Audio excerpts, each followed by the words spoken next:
Akibat listrik padam, lalu lintas di lampu merah simpang Surabaya Semraut, di mana tampak lampu merah yang berada di simpang ini mati, sehingga membuat arus lalu lintas ini tidak teratur lantaran para pengendara langsung menerobos jalan lantaran tidak ada instruksi dari lampu merah, sehingga akibatnya terjadi penumpukan kendaraan ini pemirsa di bawah jembatan layang simpang Surabaya.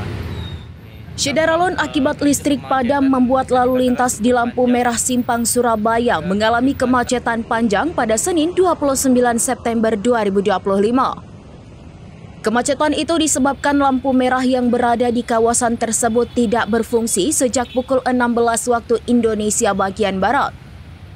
Hamdan, salah seorang pedagang di Warkop Dapu Kupi, mengatakan bahwa kemacetan sudah terjadi sejak pukul 16 waktu Indonesia bagian Barat, di mana para pengendara langsung menerobos lantaran tidak adanya aba-aba dari lampu merah yang tidak berfungsi.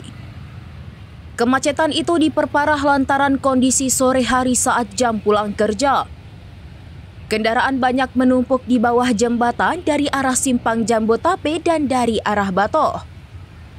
Pantauan Serambi di lokasi kemacetan panjang terjadi dari arah Jambotape menuju simpang Surabaya, di mana berdasarkan pantauan Serambi, kemacetan dimulai dari depan Plaza Aceh.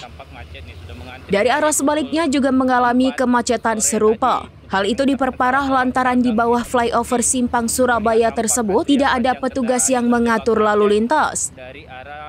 Seorang petugas kepolisian sempat mengatur lalu lintas sebentar, akan tetapi banyaknya tumpukan kendaraan membuat arus lalu lintas sulit untuk diatur.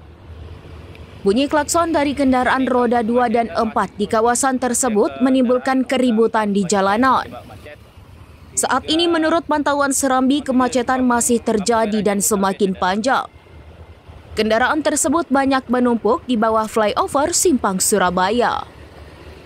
Dari Banda Aceh, Indra Wijaya, serambinews.com. Sungai. Tadi sendiri tampak pihak kepolisian juga sudah berada di tengah-tengah Syederalun untuk mengatur jalannya lalu lintas yang personel kepolisian. Download Tribun X sekarang, menghadirkan lokal menjadi Indonesia.